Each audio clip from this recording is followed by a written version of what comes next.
Hello there everybody and welcome to episode 5 of my tutorial series for Factorio. So today we are going to go into the topic of steel. We're going to cook some steel and we're going to bake some bricks. These are the main ingredients that we're going to use to get our defenses up and running, as we need to talk about enemies and pollution in general today. But first of all, let's get the ball rolling. So I'm going to expand my grid here a little bit further, and we're going to start producing some steel today. Like I said, steel is already, I didn't say that. Steel is already researched, and it is a very interesting recipe. It is cooked basically out of iron plates, and the wonderful thing here is that the production process of one steel plate does take exactly as long as one furnace takes to produce 5 iron plates. So in a nutshell, it results in a very, very easy and quickly understandable build, but more about that in a hot minute. First of all, we need to pick up some mining drills, and we need to pick up some inserters. As you see here, things are still going on by very slowly, as we have here just a meager starter base. Of course, on your home base, feel free to expand accordingly if you feel like that is not kicking it for you. Please be my guest. Crunch up the numbers. But here, for the sake of the tutorial, this will be absolutely okay. Now, the first thing I do is, of course, install a couple of mining machines. We're going to use this little outlier here, and I'm connecting him there so we have that emptied. So, what we now require... Ooh, there's been some gun shooting, but no injured turrets. What we're going to now need next is some electricity. And we're going to take that iron and transform it into steel. So we will also require some fuel, as we already know. So here we are reaching the point where things are getting a little bit finicky. As you can see, it will be problematic to split off even more about stuff at a certain point. Currently, we are still okay with that, but this will eventually be too convoluted, and it is a very, very good example on why you would want to avoid too many splitters on a very, very compact in a very, very compact area. We can work around with that, no problem, and we are currently working with a very, very small amount of volume. So what I'm going to do now is I'm going to make sure that this doesn't turn into a bigger problem by piping off some of the coal completely this way. So, of course, many ways to resolve that issue. In the first place, the best resolution to this problem is to plan better, to completely avoid the situation as it has occurred here. But if ever, well, we're going to go later in this series over really big builds, like big machines and all, and you will surely notice that there are a couple of things that, well, how to put it, you will always eventually notice that it's not so worth over-optimizing a small facility. That's my personal take. Alright, so we got this now, and we're going to research Military 2, as this is the technology that we're aiming for. It introduces piercing rounds, which allows us to upgrade our existing firearm magazines. So here's the point where I'm going to start talking about pollution. So, when we pollute the environment, the fighters not only grow angry out of that, they also start evolving. So that means they grow more powerful and more mean. At the end of the day, this will lead to ever more dangerous forms of biters attacking us, but most importantly, biters that grow more and more resilient the longer we play this. So that means ultimately our guns won't kill anything anymore. So we're going to bank those magazines for now, and while we're at it, we're going to research military science packs as well. Alright, but now to the topic of steel production. I do foresee myself picking up some iron plates. As you see there is now a constant resource shortage at hand because the amount of iron plate that this game demands of you is ungodly. We are just crunching rookie numbers here. This ain't much, but it should do the trick. Okay, back to the steel furnaces. So we have here now the basic setup that we already know, but it'll be doing this. So here's the issue though. The second layer of furnaces now does not get any fuel. So eventually the input of the iron plate will be not usable. So what we're doing for this is something like that. So we're going to work it out like this, and so. This is a very, very inserter-intense industry, but I know of no other way. So we're going to use the red inserters to make sure that our steel furnaces get fuel, and we're using the yellow inserters to output the finished steel. So this is how the whole plan will look like, and this is your typical steel furnace setup. I see this quite often everywhere I go, and it is a pretty sturdy and reliable setup that you can use for any occasion. Let me just pick up some more iron plates while we're at it, and we're going to hold our technological advance for a second. Alright, let me finish this little build off camera, and then we're going to go forward. Alright, there we are. So this is going to work out much better for us.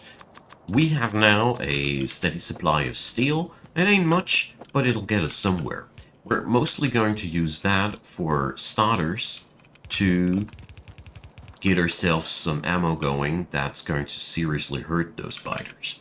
So we're going to run it like this. Yeah, why not? No! Constant lack of iron plate everywhere displeases me. So maybe we will need to upgrade this again. As you can see here, this is looking like a nice amount of furnaces, but at the end of the day, this is just rookie numbers. We really need to get more on that together. So we are going to build now a second assembler using piercing round magazines. So I'll feed this from that side. Luckily, this machinery does not require any iron plates, so we are on the safe side here. It will very nicely synergize with our current setup. It'll pick up the copper plate from there, and now we'll just ship in the steel from the other side of the map. Okay. Once we require steel for other things, we will utilize this a little bit differently. I imagine myself using splitter and such, but for now, we're going to use it like that. So now let's have some more fun. I want to show you a new little trick. So if you use the middle mouse button on one of these squares, no, it's not possible like this. I'm very sorry, friends. I was so sure you could configure a slot like this in chests. Well, I will need to do some research. Never mind me. Probably this is only possible on other systems there, I don't know. Alright, never mind. So we have here now the piercing rounds magazines, but I don't like that setup. So we're going to keep this as an input. And we're going to do the output over there. Sorry for the confusion. I know that with train wagons you can define the content of one grid there, but obviously it doesn't work here like that. Anyways, I'm rambling. So we're going to use the red clips henceforth. All of the yellow clips that we will produce from here on will be flowing into the refining process here.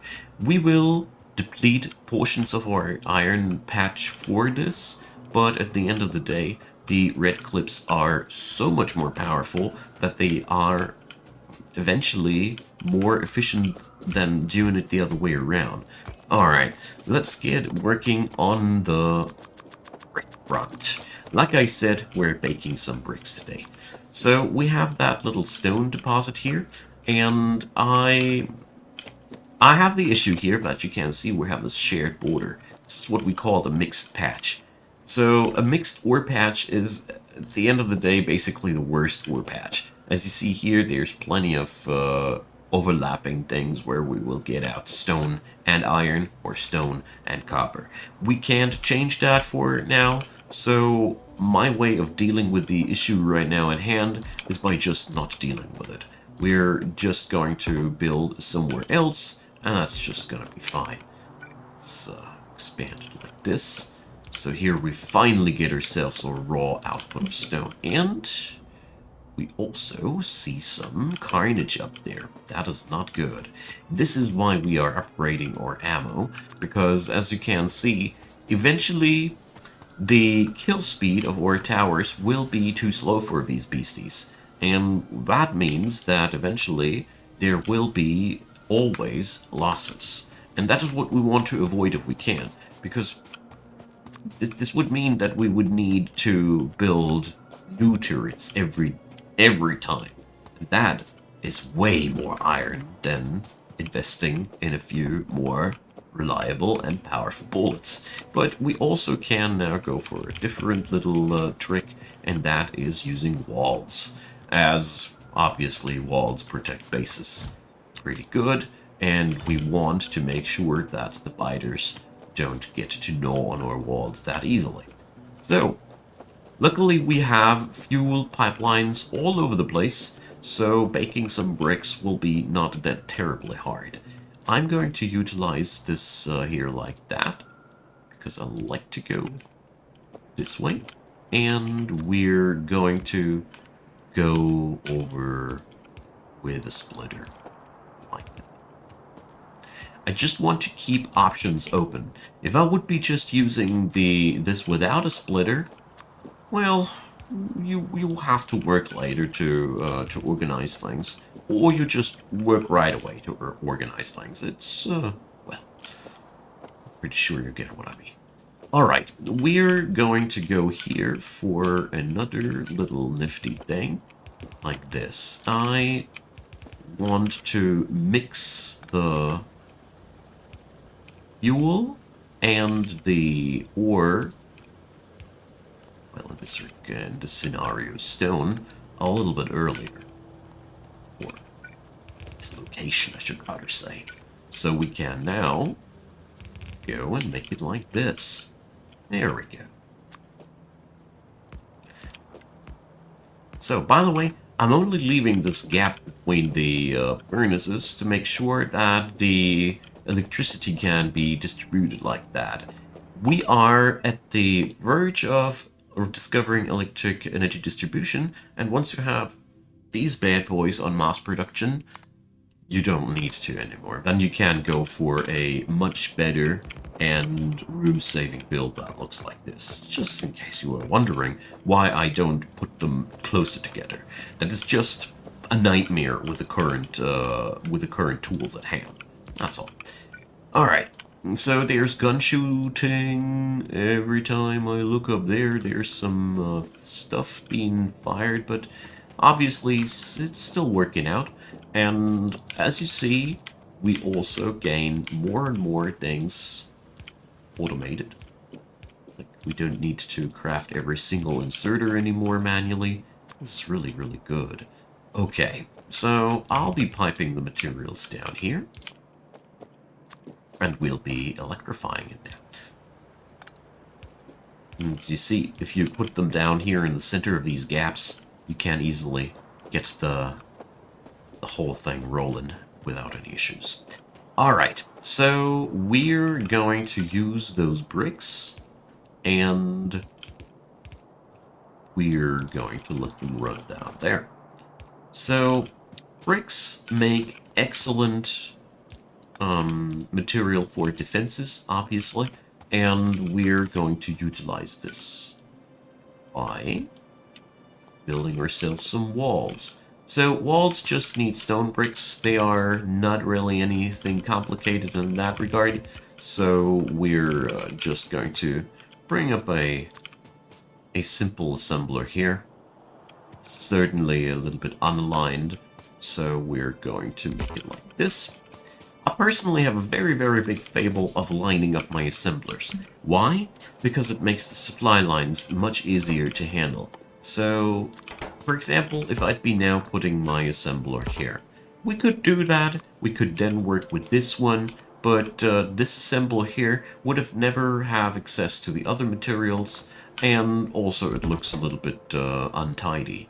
So when we do it like this, we can have access to all of the things, and we can still expand and use iron and copper if we wanted to. Heck, we could even split off some steel and let it run along there, and we would have another assembler there that could pick steel, brick, iron, copper, all at once. That's what we're aiming for later down the road. But for starters, this will just do the trick fine. You can, of course, automate pretty much everything at this point. You can automate building boxes. You can automate building whatever you want. We're building these walls now to make sure that our base is finally getting safer. We also going to go now and replace the yellow mags with the red mags. Because, like I said, it is more efficient like that. The red magazines are much more powerful compared to the other ones, and therefore we can now take out the old ones and put in the new ones.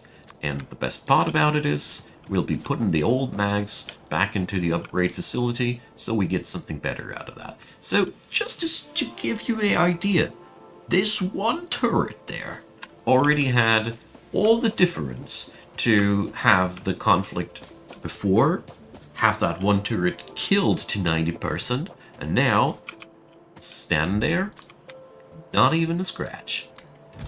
That's quite the difference. Alright, you also can see here that the red ammo production is a relatively slow process. So, if you are playing on default settings though, that is perfectly fine, you don't need more than that. We are also going to pick up walls now. So, walls, well, there's not that much to say, but I want to showcase a few cool things that you can do. So, as this is to me personally my most important line of defense, we're going to go first off check on out where the body count is highest. We then will just, well, set up a couple of walls like that. We don't have more than that right now. Oopsie. So make sure that the fire radius of your turrets still reaches outside of these, and oh, we have a breach. Something's eating my copper. Alright. Luckily, we have only damaged entities and no dead entities yet. Alright, so as you can clearly see, pressure is mounting on us. That is why I went for this episode so straightforward to the defense technology as possible. I mean, there is a little bit of a problem here while I'm doing this tutorial series. I am doing things, like I said, I think in the previous episode already, very, very slow. That means usually it's easier to defend yourself while you're not taking things so slow.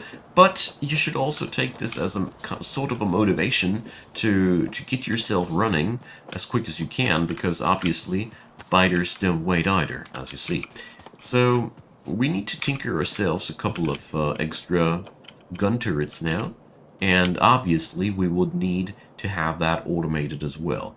Here's the caveat: your starter base will never be fulfilling your needs thoroughly in all regards. What we can and will do though is upgrading that iron capacity a wee bit more.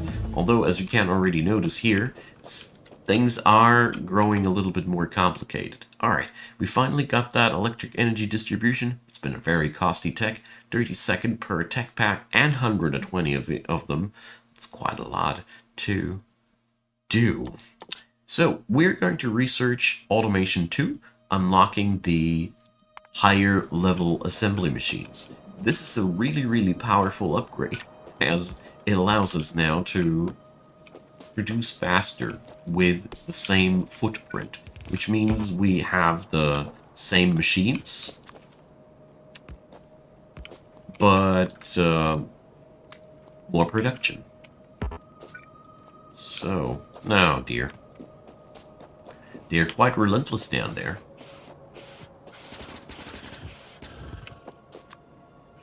I was just trying to fix one hole. The next ones came in. So, as you can see here, whenever you set up a new center of pollution, like I did here, for example, with the steel mill, there is a good likelihood that the local biter scene will have to check out if you really did do your homework. So this leads us now to the point where a lot of our gameplay henceforth is aimed around providing safety and having always a couple of gun turrets in my pocket to fill some gaps wherever needed. So yeah, we're still handcrafting a lot at the end of the day. That is sort of sad, but well, this is also the direct. I don't even have transport bills. It is also the direct. No, I lost my train of thought. It's directly linked to me not having enough iron production currently, so we totally need to work on that too. 99% of my problems early game in pretty much every run of Factorio are resolvable by adding more iron. That is just one of the things. This stays pretty true for large portions of the game, but it is very, very true, especially early on. As you can see, all of the things that we are making just need stupendous amounts of iron. Get some! There you can see the difference between red bullets and yellow bullets. So it even goes as far as me recommending you to swap over from one type of bullet to the other type of bullet, well, as quick as you can. Basically, in this run, in my book, I've already been a bit late. But, well, it ain't a perfect world every time, I like to say. And don't worry too much, but if you start getting overrun, and if you start having to be around every single fight because your turrets don't seem to be able to hold the position on their own anymore, it's most likely because you need to amp up to better bullets.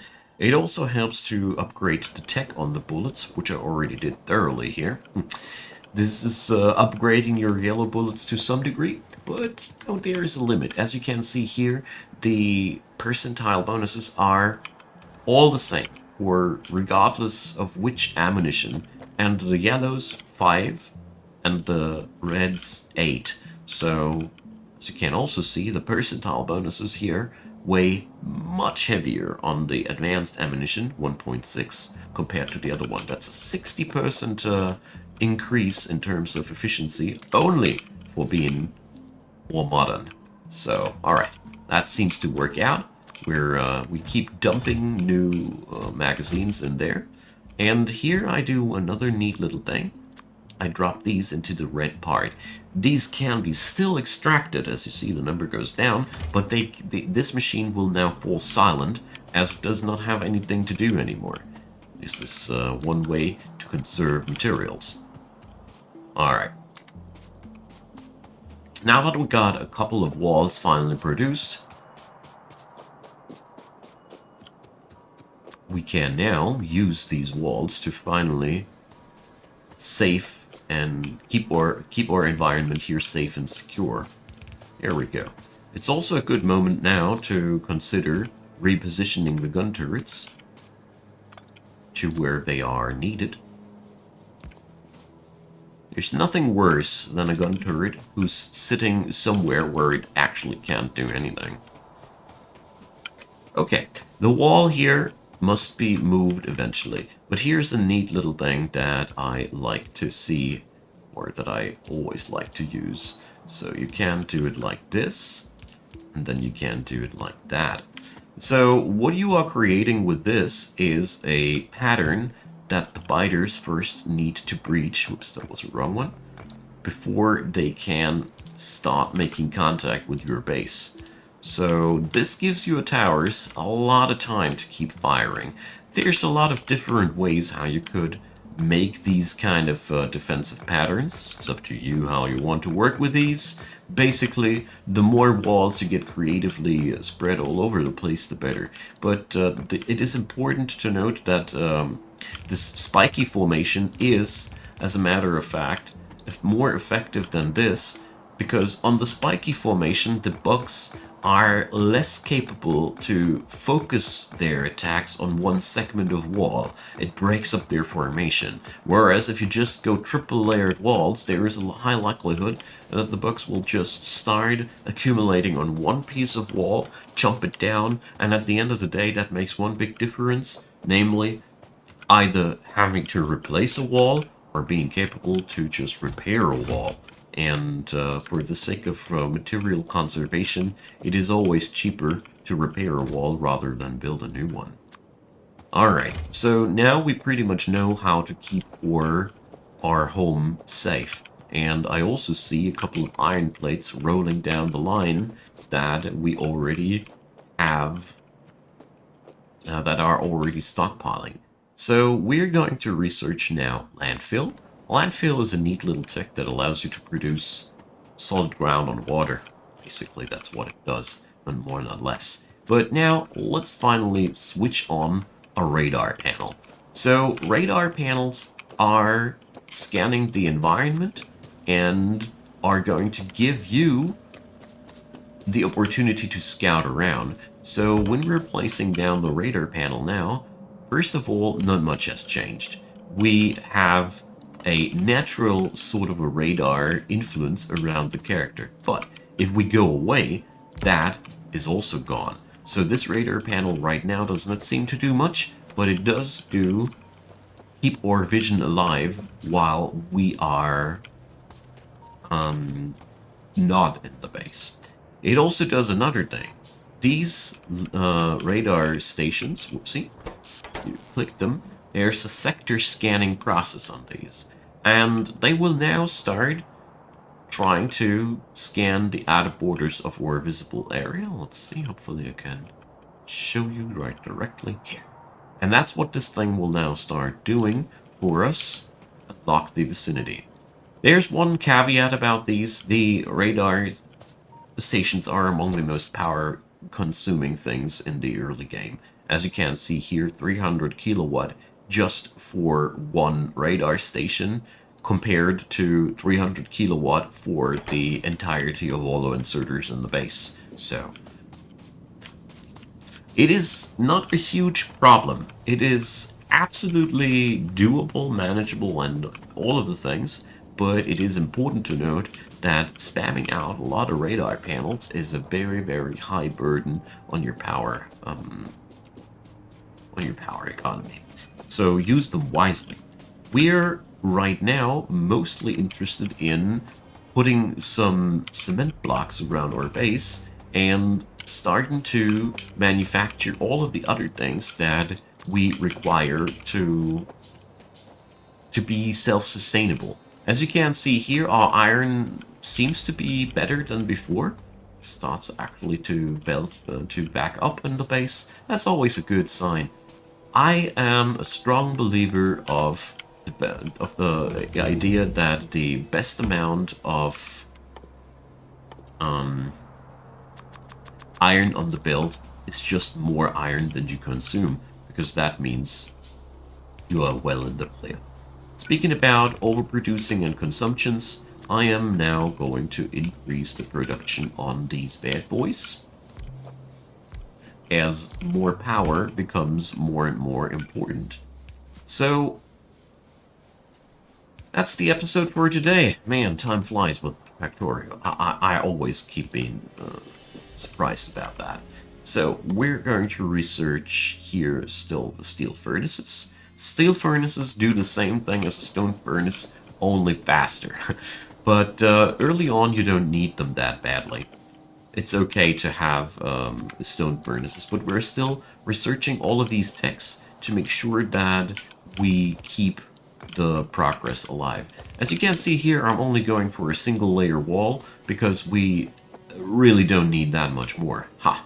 There's been a success on that front as well, so I'm quite happy. The gist of it here with the walls and all is very simple. Try to keep the items that are important for you walled off, out of a simple reason: it gives you time to act.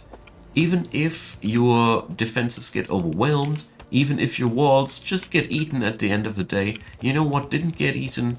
Your factory. Just the walls. And if you are fast enough, if you have ways and means to get there in time, nothing bad will happen. And that is why we are starting to put up walls that the bugs can run against. So my friends, thanks for watching. Next episode I will continue the setup of this starter base. I think we will even go as far as completing it in the next episode, as there are only a couple of things that I want to produce in this area before we start moving away from here and setting up shop at a better and richer place. But more about that when it's about time to talk about that. So, my friends, thanks for watching. Next episode, like I said, we're going to start working on producing more of the things that we need, and I'm very much looking forward to that. Feel free to leave a comment. Many thanks for your kind words and helpful comments so far. Thumbs up would help tremendously, because this series is not nearly as visible as I'd wish it to be. And of course, consider subscribing. Check out the description box if you're looking for a play link to the series. You'll find it there, alongside with my Discord, my Twitch, where I stream regularly, and there is also ways and means to support this channel financially. I'd be a very happy man if you did so, and a big thanks to all of the supporters of Icon Gaming. I really appreciate you folks, and see you all next time. Bye-bye.